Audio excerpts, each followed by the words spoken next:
What ages are you working with their grades? Okay, so elementary school, K through 5. Okay, great. Well, we have all kinds of materials that I think will be great for you. So let me show you some of my favorites. My first favorite, and this is one of my favorite books, is The Very Hungry Caterpillar. This is a board book, a 50th edition. So let me show you the inside. It has these very colorful drawings.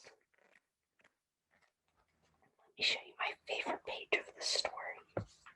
It's actually right here. Each page has a hole in it to help you count the fruits.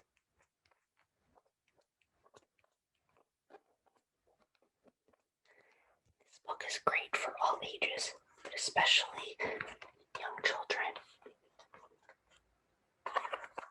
And the back is one of my other favorite pages because you can make it look like it's flying. So that's the first book I have. My other favorite book is from a small author, and it's called Break and Stick. This is a paper book. It's called Break and Stick, Branching Out.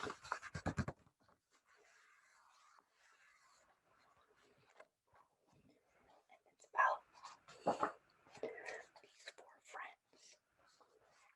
It starts with 2 friends, Rick in the wall here, and Stick. And it talks about their adventure going to the ice cream shop in town and meeting new friends. It's one of our most popular books in the store, along with The Very Hungry Caterpillar, as you can imagine. My 2 favorite books. Do either of those interest you? Okay, great, both of them. I'll put those to the side for you. Okay, let me show you some games. I have lots of different games, and as an SLP myself, games are one of my favorite materials to use because they can be used in so many different ways. And a lot of these games might be better for your older students, but I also have games that would be good for young ones too. Here is a classic Jenga. Now you can see on the front tower, it's wood blocks, and you stack them up into a tower, and you have to pull out each block on your turn.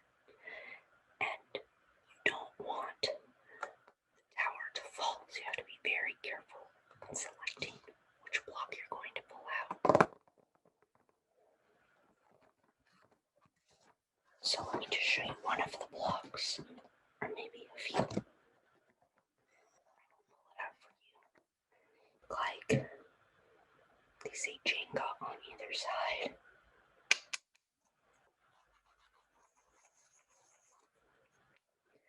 Stack them up. 3 by 3. Up. All ages. That's pretty good for young kids, older children. Adults love this game too. I think it's really fun. That game is really great for them. Let me just pop these back in the box and then I'll show you the next game.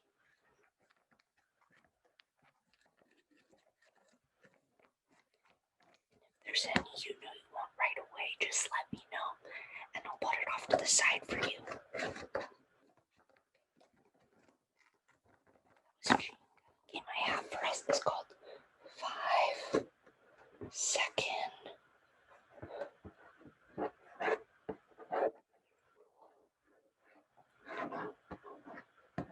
and it comes in this red box. It's in this game. Instruction sheet. Always helpful, especially if you haven't played this game before. What I like about this game is it doesn't have a lot of materials, so it's easy to set up and put away, especially in between sessions. Do you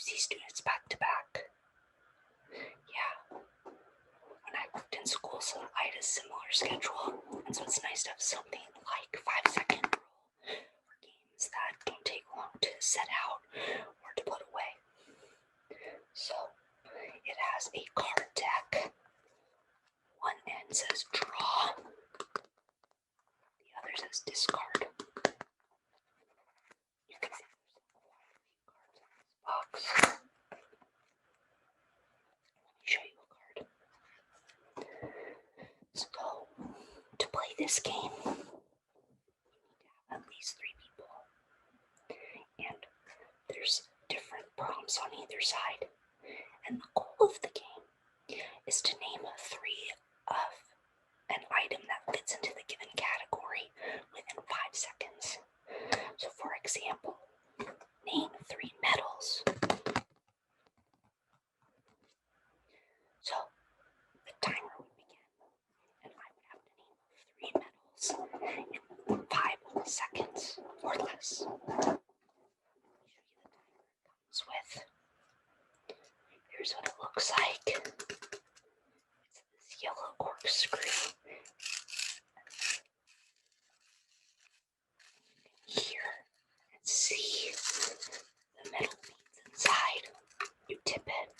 When all the metal beads reach the bottom, that means time is up.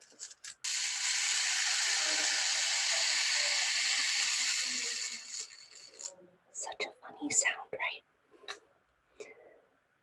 This is a fun game. The kids are always surprised by the sound of the timer.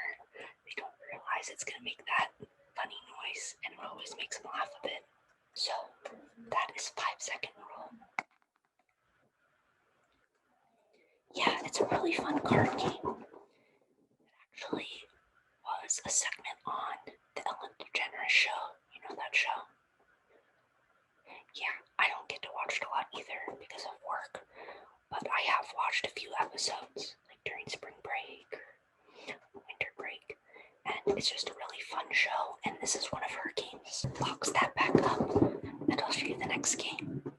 This next one is really great for younger kids, so your kindergartners, first graders, but it can be used for anyone really. That Clack's when you stack.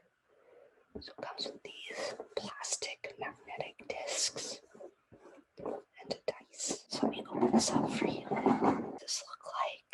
They're about 1/2 inch thick. And they have different objects on the top. Each disc has different objects. Another one. They're very colorful, really fun. Is where the magnet is. So you can stack them up just like this. And if you didn't want to do the game aspect of this, young children like this just to stack, just like you would blocks. To die just is the different categories. And there's also an information sheet to tell you what each picture on the dice represents.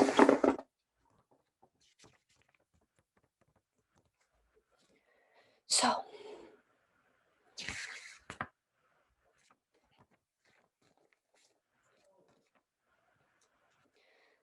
categories are food, which is represented by the spoon and fork, and then vehicles. The paw print is for animals, the hanger is for clothing, and the tree is for plants. And then there's one side of the dice that is blank. I'll tell you what that means in a second. The other dice has different colors on it.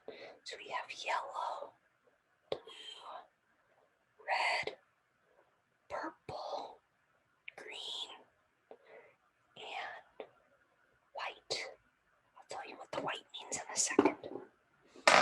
So, on your turn, you roll the dice, and you and the other players are trying to find as many of these chips with an object that is part of that category and of that color. So, for example, I'll roll the dice.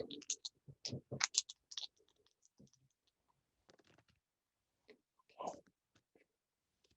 Say I got blue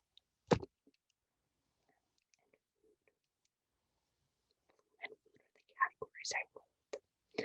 So all of the magnetic discs, these pieces, will be laid out on a table. Once the dice is rolled into I, the SLP says go. They have to find as many of these chips with a blue food on it as they can. You continue to roll the dice and pick up chips for whatever category and color that you roll until there are no more chips left on the table.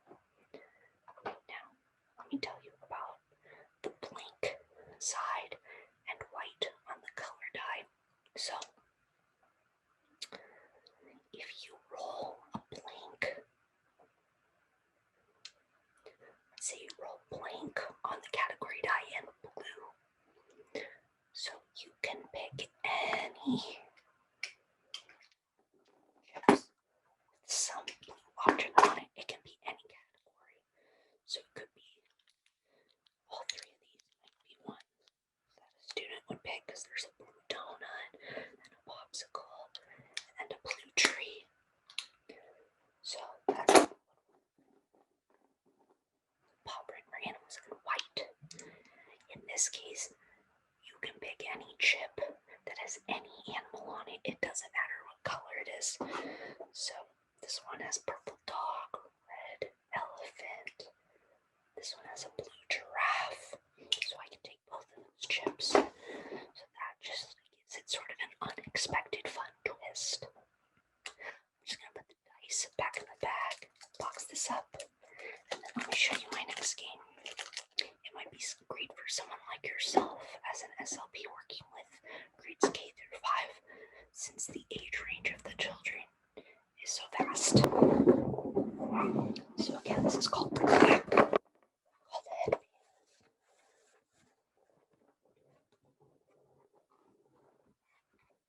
So we have the headband itself, and they're adjustable. You can fit them to the child head, and then on the front, that is where you place the card. Then we have the cards back, and then each one has an object. Like this one has a duck on it. We have the timer, just a classic hourglass hand timer. And then we have these blue chips. These are to keep track of points if that's something you want to do. So to play, the headband goes on the child's head. I won't put this on my head since we could sell this box, but then, without them knowing, you put a card in the slot on the front, and you want to make sure that they don't see the card because they're going to be asking questions about what it is. So, the first question they'll ask is about the categories. There are 3 categories in this game: food, animals, and objects. So the student can ask, is it a food? And then the other players will respond with yes or no. So you'd say, yes, it's a food. And then the student can continue asking questions. Is it something you drink? Yes, it is something you drink. Would you have it in the morning with breakfast? Yeah, you would. Okay. Is it orange juice? No, but that's a good guess. Oh, it's milk. Yeah, good, it's milk. And then you pull the card off and show them. Yeah, look, it's milk. Good job. So you can give them a chip, and you can have the student work for chips. So this one's really fun. The kids seem to enjoy it. You can play with quite a few people. There's 1, 2, 3, 4, 5, 6 headbands. So again, this one is another that is great for all kids. I use this with my older students. I've used this with younger students with modifications for some of them. This is called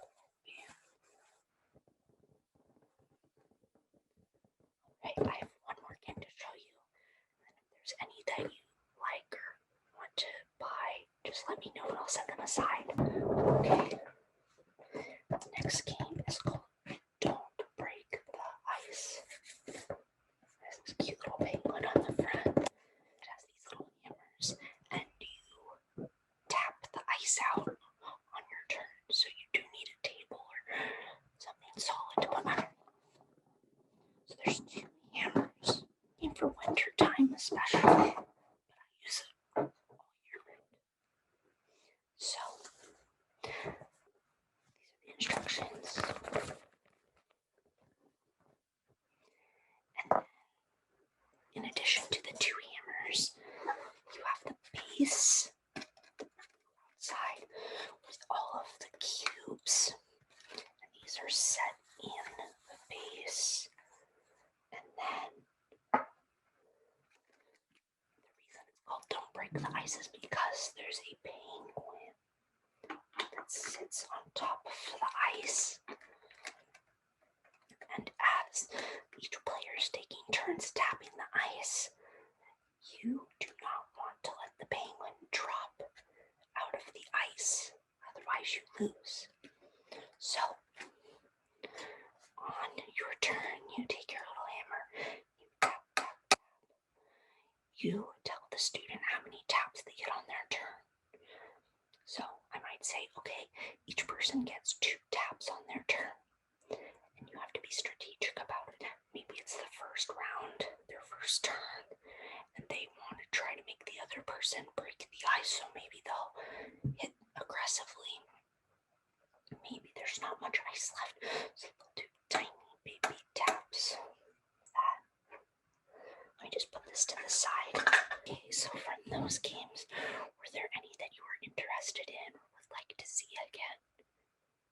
Okay, sure. Let me just grab those from the desk there, and then we can talk about them, okay? So your favorites were Jenga.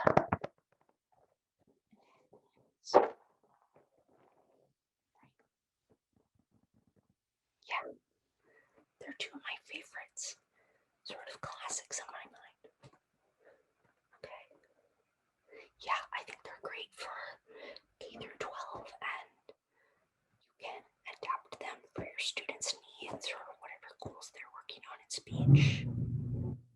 Yeah. It's a side for you. Just let me just do that. Let me show you the apparel we have, because you said you were interested in maybe getting apparel for the school year, only with SLP on it. Great. I have 2 items. Let me grab the sweatshirt I want to show you, and then we can talk about that and the hat I'm wearing too, okay? Just one moment. I need to get it from the back. Okay, I have returned. So this is the sweatshirt I have. And this is by a designer called, speaking of Samantics, she has so much great apparel. I have lots of different items from her personally, and her store carries some too. But this item is going to be perfect for fall and the colder upcoming months. So it says Speech-Language Pathology. You have the bubble font here, and then the cursive for language, and these cute little stars on either side, and it's in these pink and blue pastel colors. The backdrop is this gray, this heather gray material. You can see it has the cuffed sleeves, and then this particular one is a hoodie. So we have the hood in the back, and then the drawstrings in the front. It has a super soft lining, perfect for when it gets cold. And I believe this is made from, okay, it's made from a blend, a 50-50 blend of cotton and polyester. So it keeps you warm, but it's soft and comfortable. I also forgot to mention it has this pocket in the front. So if you needed to put your phone there or your wallet or something, you could do that. of the hat that you noticed. Let me take it off so you can look at it a little. So there's the hat. It has this distressed look, which I love. This hat is by the Giggly SLP. She also is another SLP designer that has lots of merchandise that we carry here in the store. So this one has SLP in these block letters on the front. This is in the turtle gray, but there are other colors available. Traditional ball cap style with the slightly curved brim. We have these style holes in the top, button on the top. And then what's nice about this hat is that it has adjustable Velcro, so you can make it very small, you can make it very big, depending on the size of your head. I like this too because if I am wearing a ponytail, I can easily put my ponytail through the back without a problem. Would you be interested in either of those items? Okay. Yeah, I know California doesn't really get cold, so I totally get maybe the sweatshirt is too warm. Yeah, but you're interested in that. Okay, great. I'll put that aside for you, okay? Just do that. Okay. So, to remind you of what you have set aside, you have the Brick and Stick book, the Very Hungry Caterpillar book, the Hedbanz game, Jenga game, and the SLP hat. Was there anything you wanted to add from what I showed you, or anything you see in the store, or anything you want to take away from what I have set aside? Okay, you're ready to purchase. Wonderful. Let me just ring this up for you. I hope you enjoy everything that you purchased today.